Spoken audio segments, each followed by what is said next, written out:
Shiba rebels against David. Now a troublemaker named Shiba, son of Bichri, a Benjamite, happened to be there. He shouted the trumpet and shouted, "We have no share in David, no part in Jesse's son. Every man to his tent, Israel." So all the men of Israel deserted David to follow Shiba, son of Bichri. But the men of Judah stayed there by the king all the way from the Jordan to Jerusalem. When David returned to his palace in Jerusalem, he took the 10 concubines he had left to take care of the palace, and he put them in a house under guard.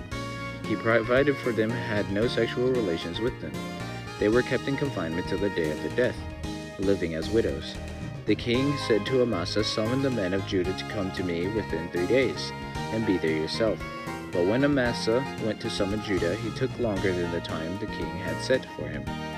David said to Abishai, "Now Shiba son of Bichri will do us more harm than Absalom did. Take your master's men and pursue him, or he will find fortified cities and escape from us." So Joab's men and the Kerethites and the Pelethites and all the mighty warriors went out under the command of Abishai. They marched out from Jerusalem to pursue Shiba, son of Bichri. While they were at the great rock of Gibeon, Amasa came to meet them. Joab was wearing his military tunic and strapped it over his waist and a belt with a dagger in his sheath. As he stepped forward, it dropped out of his sheath. Joab said to Amasa, "How are you, my brother?" Then Joab took Amasa by the beard with his right hand to kiss him. Amasa was not on his guard against the dagger in Joab's hand, and Joab plunged it into his belly, and his intestines spilled out on the ground. Without being stabbed again, Amasa died.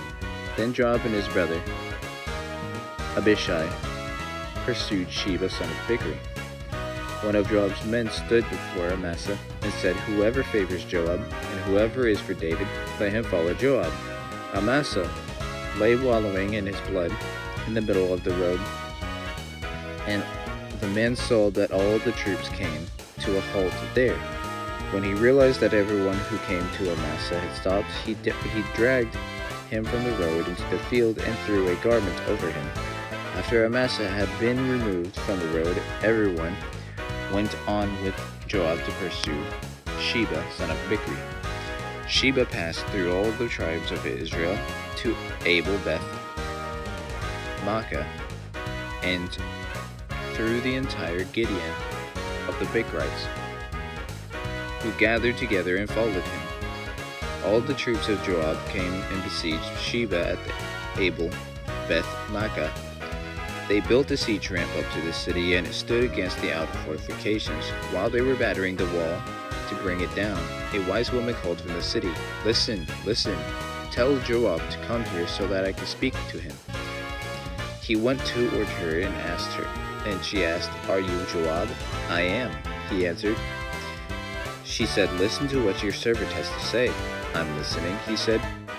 She continued, "Long ago they used to say, 'Get your answer at Abel,' and that settled it. We are the peaceful and faithful in Israel. You are trying to destroy a city that is a mother in Israel. Why do you want to swallow up the Lord's inheritance?" "Far be it from me," Joab replied. Far be it from me to swallow up or destroy." "That is not the case. A man named Shiba, son of Bichri, from the hill country of Ephraim, has lifted up his hand against the king, against David. Hand over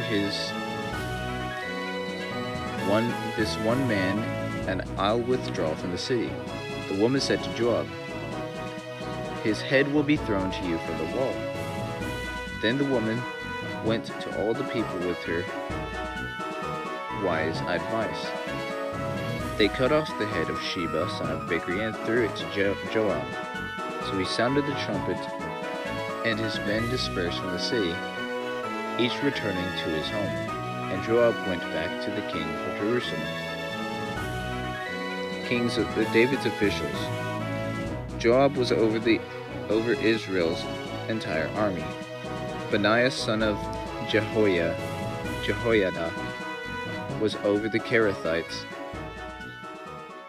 and Pelethites.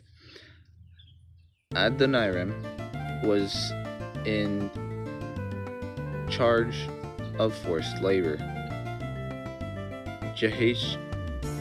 Jehoshaphat, son of Ahilud, was recorder. Shiba was secretary. Zadok and Abiathar were priests, and Ira the Jairite was David's priest.